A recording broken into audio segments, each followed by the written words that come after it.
Eleanor Grayson sat at her worn oak table, the kind that had seen decades of spilled coffee, crayon scribbles, and late-night conversations. Her hands, lined with age, traced the edges of a photograph, its corners soft from years of handling.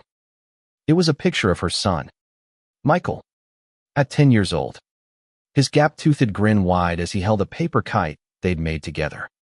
That was before the world had hardened him, before he'd stopped calling, before the silence between them grew as vast as the years. At 70, Eleanor was no stranger to loss. She'd buried her husband, Tom, 15 years ago, after a heart attack stole him in the night. She'd raised Michael alone, working double shifts at the diner, mending his clothes with tired fingers, and cheering at his soccer games even when her feet ached. She'd given him everything, every last piece of her heart, and yet, here she was, alone in a house too big for one, with only memories to keep her warm. The phone rang, shattering the quiet. Eleanor's heart leapt, as it always did, hoping it was Michael. She shuffled to the counter, her slippers whispering against the linoleum. The caller ID showed his name, and for a moment, she felt young again, like the mother who'd once been his whole world. Michael. Her voice was soft, eager. "Mom," he said, his tone clipped, impatient. "I need to talk to you. Can I come over?" "Of course, sweetheart." "When?" "Tonight. I'll be there in an hour." The line went dead, and Eleanor stood frozen, clutching the receiver. He hadn't visited in 3 years. Not since that Christmas when he'd brought his fiancée, Claire, and barely stayed for dessert. She'd overheard him whisper to Claire, "She's just old. Not pretty or rich enough to fit in with our crowd." The words had cut deeper than she'd let on, but she'd smiled through the pain, serving pie and pretending not to hear. Now, as she tidied the living room, Eleanor wondered what had changed. She dusted the shelves, straightened the crocheted throw on the couch, and set out a plate of homemade oatmeal cookies, Michael's favorite, from a recipe she'd perfected when he was a boy. Her hands trembled as she worked, a mix of anticipation and dread. She wanted to believe he was coming to mend things, to bridge the gap that had grown between them. But something in his voice, sharp and urgent, told her this wasn't about love. The doorbell rang at exactly 7. Michael stood on the porch, his tailored suit a stark contrast to the peeling paint of Eleanor's modest home. At 42, he was handsome, with sharp features and dark hair graying at the temples. But his eyes were cold, calculating, not like the boy in the photograph. "Mom," he said, stepping inside without a hug. "We need to talk about money." Eleanor's heart sank, but she gestured to the couch. "Sit." "Michael, I made cookies." He waved a hand, dismissing the plate. "I don't have time for that. Look, I'm in trouble. My company's tanking. I need a loan, 50,000. Maybe more. You've got savings, right? From Dad's insurance." Eleanor blinked, her throat tightening. She'd saved every penny of that insurance money, not for herself, but for emergencies for Michael, if he ever needed her. But the way he asked, so entitled, so detached, made her feel like a stranger. I have some saved," she said carefully. "But 50,000. Michael, that's everything I have." He leaned forward, elbows on his knees. "You don't understand. If I don't get this money, I'm done. The investors are pulling out. Claire's freaking out. You want me to lose everything?" Eleanor's fingers twisted in her lap. "I want to help. But that's my safety net. What if I need it? I'm not young anymore." Michael's laugh was sharp, bitter. "Come on, Mom. You live in this dump. You don't go anywhere. What do you need money for? You're not exactly living the high life. The words stung, echoing his Christmas whisper. Not pretty or rich enough. She looked at him, searching for the boy who'd once clung to her hand. But all she saw was a man who'd forgotten her sacrifices. Still, she loved him. She always would. Let me think about it, she said quietly. I'll call the bank tomorrow. Michael stood, already halfway to the door. Fine. But don't take too long. I'm on a deadline. He paused, glancing around the room. You should sell this place. You know, it's falling apart. You could move somewhere smaller. He left without a goodbye, and Eleanor sat in the silence, the plate of cookies untouched. She looked at the photograph again, her eyes blurring with tears. She'd given him everything, and yet, to him, she was just an old woman in a crumbling house. Not worth the time it took to eat a cookie. But Eleanor had a secret one even Michael didn't know. In her attic, tucked in a locked box, were papers that told a different story. Decades ago, before Michael was born, she'd been more than a diner waitress. She'd been a chemist, brilliant and ambitious, working on a formula that could have changed the world. She'd walked away from it all when she got pregnant, choosing motherhood over a career. But the formula, her life's work, was still hers. And last month, a company had called, offering $1 billion contract for it. She hadn't told Michael. She hadn't told anyone. Part of her wanted to keep it quiet, to live simply as she always had. But as she sat there, his words ringing in her ears, not pretty or rich enough, she felt something shift. Maybe it was time to remind the world, and her son, who Eleanor Grayson really was. The next morning, Eleanor woke with the weight of Michael's visit pressing on her chest. She brewed her usual pot of coffee, the familiar gurgle of the machine a small comfort in the quiet house. As she sipped from her chipped mug, she stared at the phone, willing herself to call the bank. $50,000. It was a fortune to her, the safety net she'd clung to through years of scraping by. But Michael's voice, so cold and demanding, echoed in her mind. She wanted to help him, she always had, but something about his entitlement gnawed at her. She set the mug down and climbed the creaky stairs to the attic. The air was thick with dust, and sunlight slanted through a small window, illuminating stacks of boxes and forgotten furniture. In the corner, beneath a faded quilt, was the locked box she hadn't touched in years.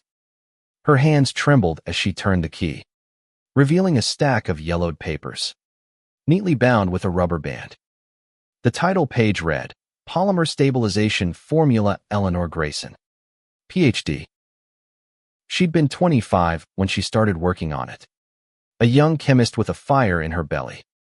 Her research had promised to revolutionize industrial materials, making them stronger, lighter, and more sustainable. She'd been on the cusp of a breakthrough when she found out she was pregnant with Michael. Tom, her husband, had been thrilled, but her colleagues had warned her a baby would derail her career. She'd chosen Michael, leaving the lab behind, thinking she'd return one day. But life had other plans: diapers, bills, and then Tom's death. The formula had stayed locked away, a relic of a life she'd almost lived. Eleanor ran her fingers over the pages, the equations as familiar as her own handwriting. Last month, out of the blue, a tech conglomerate had tracked her down. They'd heard rumors of her work, preserved in obscure academic journals, and wanted to buy the patent. $1 billion. The number was so staggering she'd laughed when they said it, thinking it was a prank. But the contract, emailed to her ancient laptop, was real. She hadn't signed it yet, unsure if she wanted to step back into a world she'd left behind. Now, as she sat in the attic, Michael's words replayed, not pretty or rich enough. She wasn't vain, she'd never been, but the dismissal hurt. She'd sacrificed her dreams for him, and he saw her as nothing more than an old woman with a small savings account. Anger flickered in her chest, a rare spark for someone who'd spent her life putting others first. She closed the box and descended the stairs, her resolve hardening. She wouldn't give Michael the money, not yet. Instead, she'd show him who she was. Not through words, but through action. She picked up the phone, not to call the bank, but to dial the number on the contract's letterhead. Eleanor Grayson, she said when a crisp voice answered. I'd like to discuss the terms of your offer. The conversation lasted an hour. The executive, a woman named Dr. Patel, was respectful, even awed, as she spoke of Eleanor's formula. Your work could change industries. Mrs. Grayson, she said, we'd like you to consult on the project. 2. Your expertise is invaluable. Eleanor hesitated. Consulting meant stepping back into a world she'd left behind, one of boardrooms and deadlines. But the idea of being valued, of being seen, stirred something in her. I'll think about it, she said, promising to review the contract and meet in person next week. After hanging up, she felt lighter, as if she'd reclaimed a piece of herself. She spent the afternoon reading the contract, her old scientific mind waking up as she scribbled notes in the margins. By evening, she was exhausted but exhilarated, her kitchen table covered in papers and highlighters. The doorbell rang, startling her. Michael stood on the porch again, his face tense. Did you call the bank? He asked, stepping inside without waiting for an invitation. Not yet, Eleanor said, her voice steady. I'm still thinking. Michael's jaw tightened. Mom, I told you, I'm on a deadline. This isn't a game. I know it's not, she said, meeting his gaze. But that money is mine. Michael, I worked hard for it. I need to be sure. He stared at her, as if seeing her for the first time. Sure about what? You don't have anything going on. You just sit here, alone, in this old house. Eleanor's heart ached, but she held her ground. I'm more than you think. Michael, I always have been. He scoffed, shaking his head. Whatever. Just get me the money by tomorrow. Okay. He left as abruptly as he'd come, the door slamming behind him. Eleanor stood in the quiet, her hands clenched. She thought of the formula, the contract, the $1 billion waiting to change her life. She thought of the boy who'd once looked at her like she was his hero. And she made a decision. She'd sign the contract. Not for the money, but to prove to herself and to Michael that she was more than he'd ever seen. The following week, Eleanor took a deep breath and stepped into the glass-walled headquarters of Apex Innovations. The building was a marvel of modern architecture, all sleek lines and polished steel, a far cry from the diner where she'd spent decades pouring coffee. She wore her best dress, a simple navy number she'd bought for Tom's funeral, and her silver hair was neatly pinned. She felt out of place among the young professionals bustling around her, their voices sharp with ambition. But she straightened her shoulders and reminded herself why she was here. Dr. Patel greeted her warmly, her handshake firm and her smile genuine. Mrs. Grayson, it's an honor. Your work is legendary in certain circles. Eleanor smiled, unsure how to respond to praise for a life she'd buried long ago. They sat in a conference room with a view of the city skyline, and Dr. Patel slid a thick contract across the table.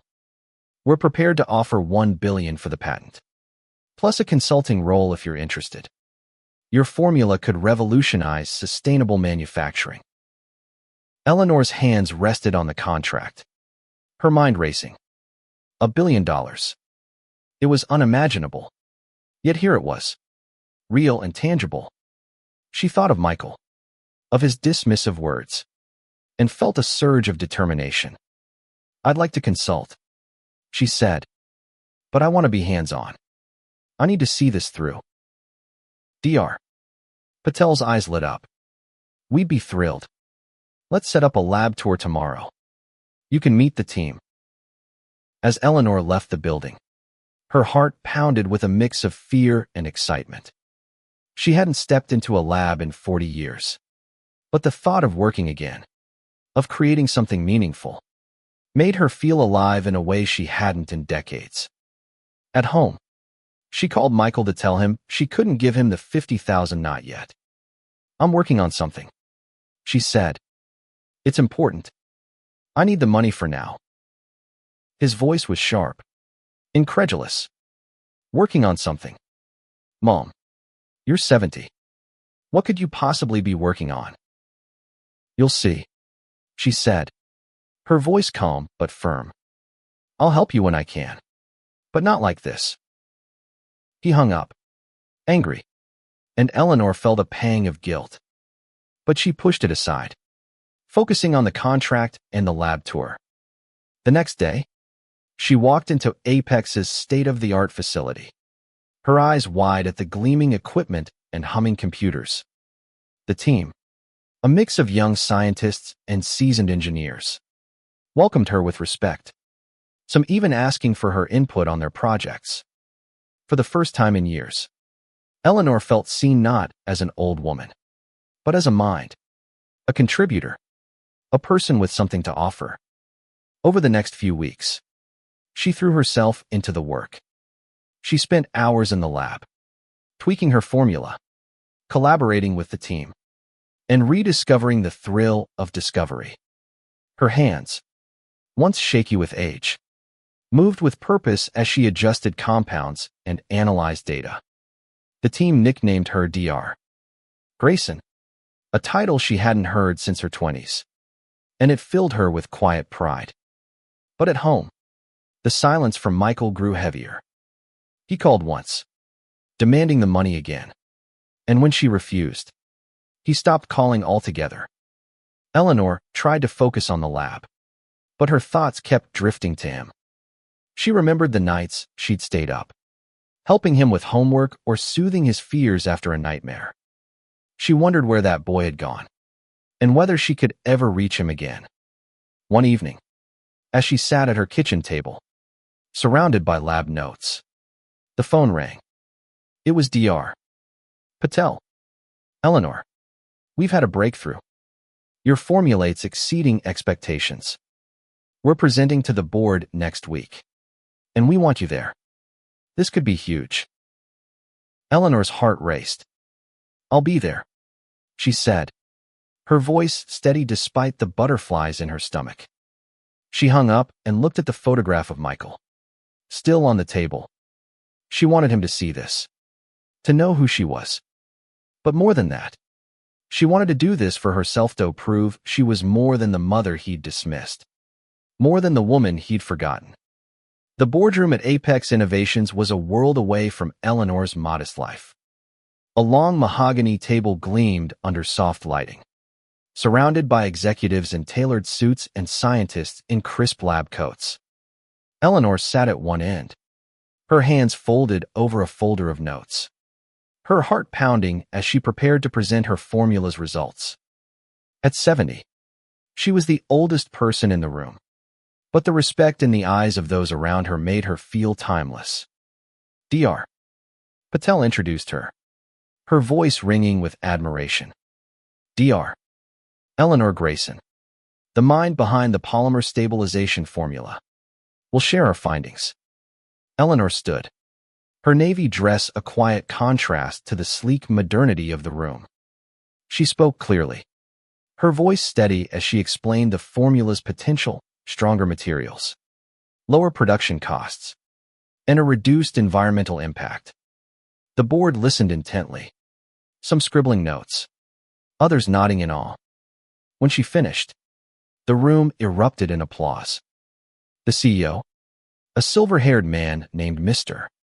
Langston, approached her, his handshake warm. "Dr. Grayson, this is extraordinary. We're moving forward with production, and we want you leading the implementation phase. Eleanor's chest swelled with pride, but she kept her composure. Thank you, Mr. Langston. I'm ready. As she left the boardroom, her phone buzzed with a text from Michael. Mom, I need that money now. Claire's leaving me if I don't fix this. The words hit like a punch, but Eleanor didn't respond. She couldn't, not yet.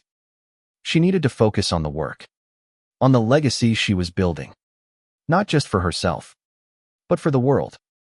Over the next month, Eleanor's life transformed. She spent her days in the lab, her evenings poring over data, and her nights dreaming of compounds and equations. The media caught wind of the project, and soon, articles began appearing. 70-year-old chemist's breakthrough could change the world.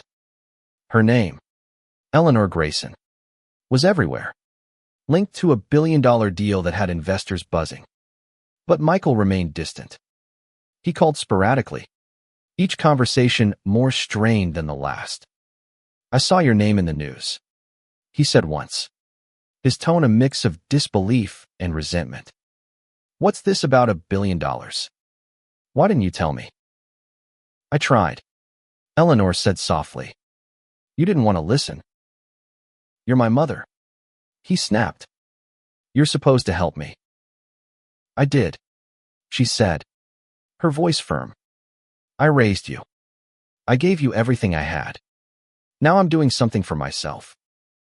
He hung up, and Eleanor felt the familiar ache in her chest.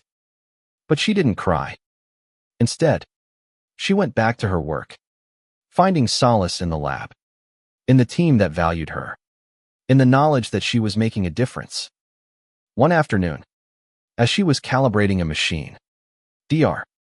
Patel approached with a newspaper. Eleanor, you're on the front page. The headline read, Billion-Dollar Brain, the unlikely hero of sustainable tech. Below it was a photo of Eleanor in the lab, her silver hair glowing under the lights, her face alight with purpose. Eleanor laughed, embarrassed. I don't know about hero. You are, Dr. Patel said. You've inspired us all. That night, Eleanor sat at her kitchen table, the newspaper beside her. She thought of Michael, of the boy he'd been and the man he'd become. She wanted to share this with him, to show him what she'd achieved. But she knew he wouldn't understand, not yet. So she wrote him a letter, pouring out her heart. She told him about the formula, the years of sacrifice, the love she'd always had for him. She didn't mail it. Instead, she tucked it into the box with her formula, a piece of her truth waiting for the right moment. As the project neared completion, Apex planned a press conference to announce the formula's launch. Eleanor was to be the centerpiece, the scientist who defied expectations. She felt a mix of pride and nervousness. But above all, she felt ready. She was no longer just Michael's mother, or Tom's widow, or the old woman in a crumbling house. She was Dr. Eleanor Grayson, and she was ready to step into the light. The press conference was held in a grand auditorium, its stage bathed in soft light. Eleanor stood at the podium, her hands steady as she faced a sea of reporters, cameras flashing like stars. She wore a tailored blazer, a gift from Dr. Patel, and her silver hair was swept into an elegant bun. At 70, she felt like a version of herself she'd forgotten, confident, capable, alive. She spoke about the formula, its origins in her youth, and its potential to change the world. The audience hung on her words, their questions filled with admiration. Dr. Grayson, what inspired you to return to science after so long? One reporter asked. Eleanor paused, her thoughts drifting to Michael. Love, she said simply.